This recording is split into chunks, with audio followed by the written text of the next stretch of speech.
September is Pain Awareness Month. Experts are using this month to remind you about what you need to do after an accident. That's where attorneys Jeffrey Ward and Brandon Dawson from those Thumbs Up guys come in. They're giving you all the tips you need in case you get hurt in a crash. Good morning to you guys both. Good morning, Emily. Thanks for having us. Great to have you guys here. Of course, we never want to think about getting into an accident, but why is it so important to see a doctor right away, even if it's a minor injury? Yeah, two things. First and foremost, your health, right? A lot of times after you're injured, your adrenaline's pumping. You don't think you're really that hurt, and you could actually have some serious internal injuries. And again, most of the time that's not the case, but it's better to be safe than sorry in those sort of situations. And then secondly, we want to make sure from an injury claim standpoint that those are documented injuries. So just because you say your elbow hurt or your knee hurt, if you don't have that in a medical document, we've seen claims get denied because they say, well, Emily never complained of left knee pain. And it was like, well, my shoulder was dislocated. That hurt the most. I've seen that in so many different workers' comp claims where they say, well, they never complained of it. So I tell everybody,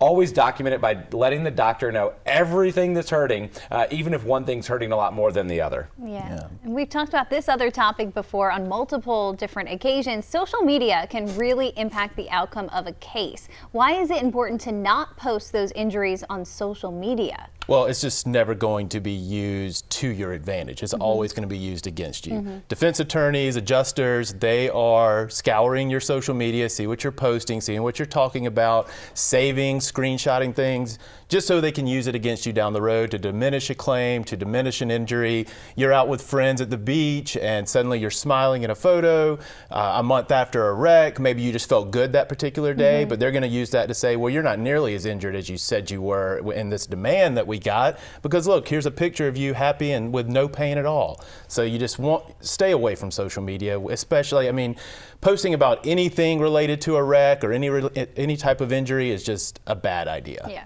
Yeah, cut out the social media is what we tell everybody. I know some people are a little too addicted to it, but if you could just turn off your social media during an injury claim, it will certainly benefit you in the long run. Yeah. Absolutely. Well, that's a great tip there, but what about following medical advice? Why is it so important to follow medical advice, not only for our own health, but also for our personal injury claims?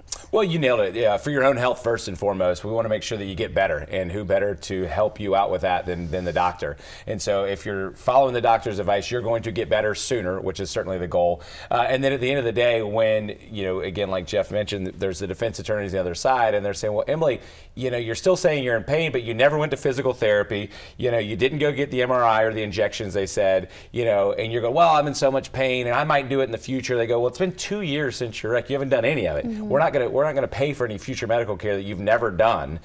So again, for your own health, and then obviously for the value of your claim, again, those are the two things that you're looking at when you're in a wreck. We see it so much. It's not always about the truth. It's about what we can prove. And medical documentation showing that pain you're in through your doctor is a great way to prove what is the truth. You may be in pain, but without that medical documentation showing you're following doctor's orders, it makes our case a lot harder. Yeah. Well, now during Pain Awareness Month, it's even easier to remember. InPain.com is where you're going to want to go if you want to get in touch with the Thumbs Up guys. If you have any questions about anything you may be going through, that website is right there on that screen, or you can call that number as well. Thank you guys so much for being here. Thanks Thank again. you. Of course.